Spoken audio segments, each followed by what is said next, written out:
Gene özünüz gelibem akmakla barıp halka polisiyanı vurun diyen. Polisiye kim? Şu sen doğunun, sen ecen, sen falanın şolu. O polisiyelerinde günah yok. Eğer tiyatrçılığın doğru olsa, eğer akmak nadallığın bilmeyen olsa, ben aydayım sana. O polisiye, o sistema şun demetti. Şu sistemada eğer gelip, şun yani eden işlere çok olsan, sen eceni öldürmeli olur. Hükmen oğurluk edenler. Hükmen bir yerde bir zat edenler.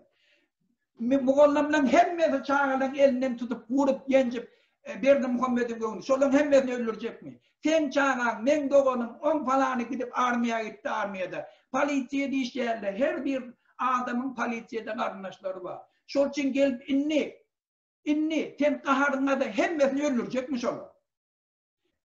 Akmaklı adam, sen parada gitmeyene öğrenen adam. Aklını çoğluğunu alıp akmaklı adam.